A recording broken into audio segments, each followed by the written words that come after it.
Death is one of the most popular events in comics. Some of the best comic stories heavily involve death and grief. Stories like The Night Gwen Stacy Died and A Death in the Family rely on the reader's attachment to these characters. Without attachment to the characters, while these stories may be shocking, they cannot make an emotional impact on the readers. But with the reader's attachment, the storytellers can convey the death of a character in a sad and dramatic way and still be able to pull it off almost flawlessly. The death of Superman, while it is certainly not the best told story, it still works because of the way it is shown. Superman is brutally beaten to death by Doomsday while fighting for his moral code. Even though the readers knew that Superman would return eventually, it still manages to feel hopeless and full of despair. Usually death is just a ploy to boost up comic sales. It means nothing outside of the fact that the writers had the confidence to kill off a major character in the world of comics. This is where the death of Ultimate Spider-Man diverges from the rest.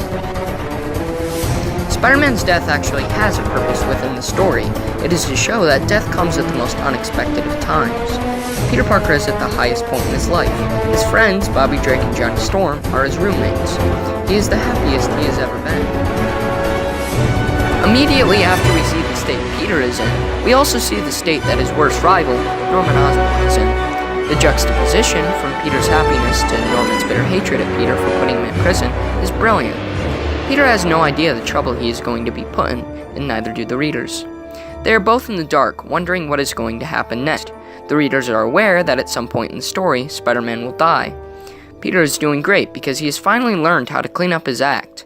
But there is one thing that has haunted him, stuck with him, since after the spider bite. His Uncle Ben's death. The one thing he couldn't fix still lurks in the front of his mind. But he has learned since then. But he hasn't moved on. Peter Parker is going to make one of the hardest decisions ever, sacrificing himself for the greater good. Spider-Man is severely weakened when he takes a bullet for Captain America. Spider-Man is in fear that something may happen to him that has never happened before. He may lose. When the Sinister Six arrive, Spider-Man still finds the strength to fight them with all his might. With a bullet in his side, his body wants to give up, but his mind doesn't allow him. Uncle Ben doesn't allow him. It isn't death that is Peter's ultimate fear. It's failing his Aunt May, the only family he has left. Spider-Man fights with every bit of strength he has left in his body. His biggest attribute is his perseverance, his determination to destroy the Sinister Six. The final battle takes place outside of Peter's home, symbolizing that he's fighting to the death right by the place where he feels the most like himself. On the inside, Peter is smiling because he knows that even if he dies, his memory will live on in his home, in his family, in his Aunt May. Green Goblin dominates Spider-Man in hand-to-hand combat, but Peter wins when it comes to internal strength. Mary Jane Watson, Peter's childhood crush, crashes a truck into the Green Goblin, doing it not for Spider-Man, but for Peter Parker, the boy who proved to her that she wasn't useless, the boy who proved to her that she meant something, the boy who loved her, and she loves him. At this point in the battle, Peter accepts the fact that he is going to die, but he never allows himself to give up and let the Green Goblin kill him then and there. Peter would rather die knowing his family is safe than dying with the guilt that he couldn't save them. Peter lifts the truck and slams it into the Green Goblin, attempting to end the evil that has caused him so much pain. The explosion from the truck throws Peter across the street back into the front yard of his home. A crowd of people gather around and discover that Spider-Man, all this time, has been a kid. Peter smiles, looking up at his Aunt May and Mary Jane. Mary Jane holds Peter, attempting to make him comfortable. Peter looks at his Aunt May and tells her that he couldn't save his Uncle Ben, despite how hard he tried. But in the end, he saved her. The final goal. Peter dies in Mary Jane's arms in the yard of his home, surrounded by neighbors and civilians. In the end, Spider-Man fought for one thing, his Aunt May and Uncle Ben. The closest thing he ever had to a mother and father during his teenage life.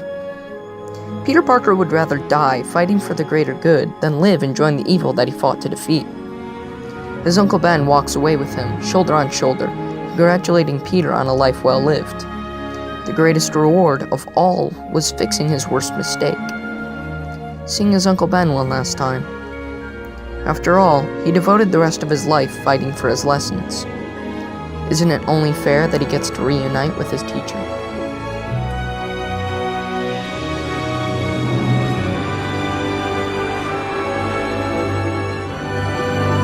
Wake up, little spider. Wake up. No, you're not dead yet. Just paralyzed. Temporarily. You're an amazing creature, Spider-Man. You and I are not so different. I'm not like you. You're a murderer. Well, to each his own. I chose my path, you chose the way of the hero. And they found you amusing for a while, the people of this city. But the one thing they love more than a hero is to see a hero fail, fall, die trying.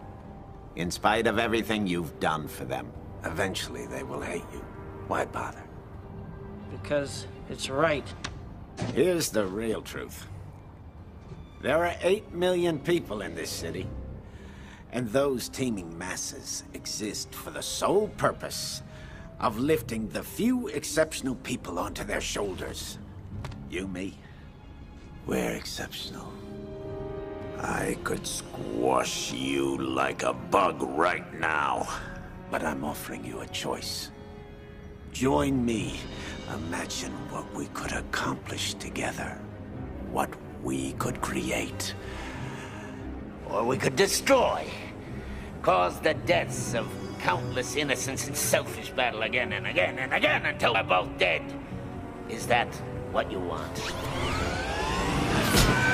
Think about it, hero!